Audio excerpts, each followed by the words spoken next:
வானாதி வானங்களையும் பூமியையும் சமுத்திரங்களையும் சமுத்திரங்களிலே இருக்கிறவைகள் பூமியிலே இருக்கிறவைகள் எல்லாவற்றையும் உண்டாக்கின ஜீவனுள்ள சர்வ வல்லமையுள்ள பரலோகத்தின் தேவனுக்கு இன்றும் என்றும் சதா காலங்களில் மகிமை உண்டாயிருப்பதாக.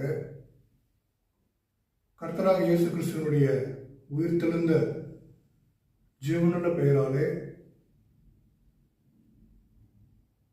எனக்கு மிகவும் பிரியமான சகோதர சகோதரிகளே, உங்களை அன்போடு வரவேற்கிறேன். எல்லாரும் எப்படி இருக்கிறீங்க? நிச்சயமா எல்லாரும் நல்லா இருப்பீங்க. கர்த்தருடைய கிருபையினால, ஜபத்தினாலையும் வேத வாசிப்பினாலும் கர்த்தர் உங்களை பாதுகாத்து கொண்டிருக்கிறார் என்று நான் விசுவாசிக்கிறேன். நாம் வாழ்வது கடைசி காலம். தேவ ஜனமே, உணர்வடைந்து விளைவிடப்பட்டு போயிருந்தாலும், வியாதியில் இருந்தாலும், சோர்வு பிசாசின் கட்டுகளில் இருந்தாலும் சோர்ந்து போகாதீங்க. கர்த்தர் விடுதலை செய்ய வல்லவராக இருக்கிறார். அல்லேலூயா. அவருடைய நாமத்தை ஏற்றுக்கொண்டு அவரை பற்றி கொள்ளுகிற ஜனம் பாக்கியம் உள்ளது. அல்லேலூயா.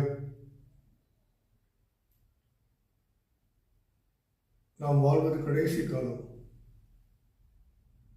அல்லேலூயா. இந்த கடைசி காலங்களில் நாம் எப்படி இருக்க வேண்டும், எப்படி வாழ வேண்டும், நம்மை நாம் எப்படி பாதுகாத்துக் கொள்ள வேண்டும். இயற்கை சீற்றங்கள், கொள்ளை நோய்கள், பேரழிவுகள், பூமி அதிர்ச்சிகள், பஞ்சங்கள், யுத்தங்கள்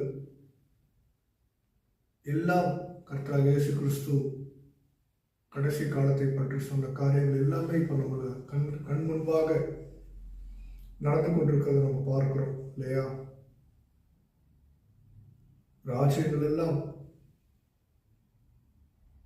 அதிர்ந்து போய் ஒரு ராஜ்யத்திற்கு இன்னொரு ராஜ்யம் சண்டை போட்டுக் கொண்டிருக்கிறத நம்ம பார்க்கிறோம்.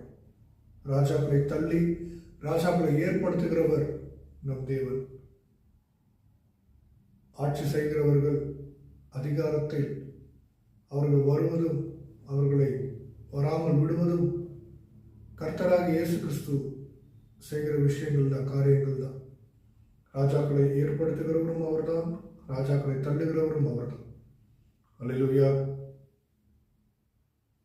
தேவச்சனமே, உணர்வடைந்து ரட்சிப்பின் பாதையிலிருந்து விலகி போனவர்கள் எல்லாம் மீண்டும் ரட்சிப்புக்குள்ள வாங்க. இது கடைசி காலம். என்ன வேண்டுமானாலும் சம்பவிக்கும். கர்த்தர் நம்மை பாதுகாக்கணும், நம்மளை ப்ரொடெக்ட் பண்ணணும் அப்படின்னா பரிசுத்த ஆவியான